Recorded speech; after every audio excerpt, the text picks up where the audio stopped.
To the story now, a new centre to fight crime will be set up at the University of Cape Town. Now, the institution has given the green light to its students, activist Zukile Ntentema, to set up a youth violence prevention centre. It'll support government, law enforcement agencies and civil society in monitoring crime trends in the mother city, as well as informing new targeted crime prevention aimed at the youth. Zukile Ntentema joins us now to tell us more about this crime fighting plan. Zukile, a very good morning to you. Thank you so much for joining us.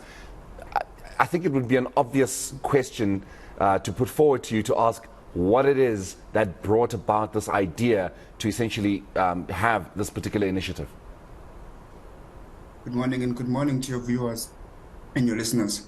So I think there's two things really. I think the first one was, or is obviously my background growing up in the township of Nyanga, which is very popular or known as the murder capital of South Africa.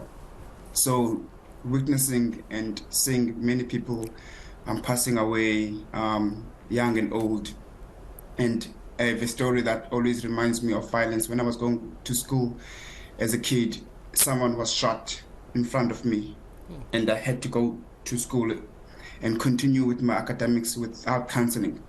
So that experience of seeing violence is the first aspect of what drives me. But secondly, it is seeing some of the positives, outcomes from grassroots organizations, youth organizations that are really doing their best on the ground to ensure that they play their part in youth violence prevention.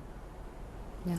How exactly will it work? I know that it's actually like it's the first youth violence prevention center on home soil, but exactly how does it work, and how is it that you're getting young people, especially students, particularly involved in this initiative? And by the way, congratulations for just really being at the forefront of fighting crime, and I'm so sorry that this had to happen to you at such a young age. But how would it work?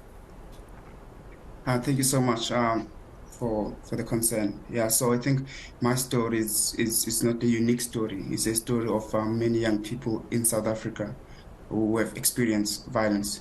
So, firstly, this is not something that is new in a way, but it's new in South Africa and probably Africa. But these youth violence prevention centers have been established across the world. For example, the University of Chicago, Michigan University, and Harvard University, they already have these institutions within their universities, and I can guarantee you this, that there are positive outcomes within the cities that these universities are located. So it will work in two ways. Firstly, it will ensure that grassroots organizations are incapacitated to actually know what is working and what is not working in terms of their youth violence techniques or programs. I'm going to give you a practical example. There was an initiative in one of the schools called Oscar High School that was initiated by young people and students that conducted or did conflict resolution amongst young people.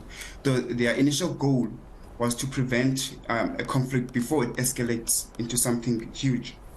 But they did not know in terms of, is it working or is it not working? So one of the things that this center will do, it will help those young people monitor and evaluate in terms of what is working within their initiatives and how can they increase what is working and exclude what is not working within their initiatives. But equally important, it is to document these successes that are monitored and evaluated so that they can be able to be replicated in other areas that are facing similar issues. But equally important, this center, similar to other centers in the US, needs to have boots on the ground for two important issues here that are happening currently in South Africa. Firstly, you know that we have juvenile centers where young people are arrested, and when they leave, they are not monitored. Are they going back to violence or not?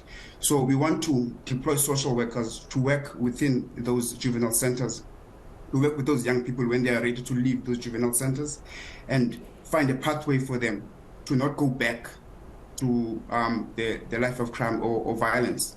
That is the first aspect. But secondly, young people are usually vulnerable when they decide to leave. That is evidence, to leave gangsterism. That is evidence-based research. So, for example, now, if a young person is shot or stabbed and they are at the hospital, sitting there, they are thinking to themselves, I could have died, you know, maybe I need to stop. So that gap is a significant gap when they're sitting there at the hospital. But unfortunately, there are no interventions. So we want to also do interventions within that gap, you know, and speak to those young people and find a pathway for them to live the life of violence. So the first aspect has been put on the grounds to actually run programs, and secondly, to incapacitate and provide technical support to grassroots organizations. Gotcha.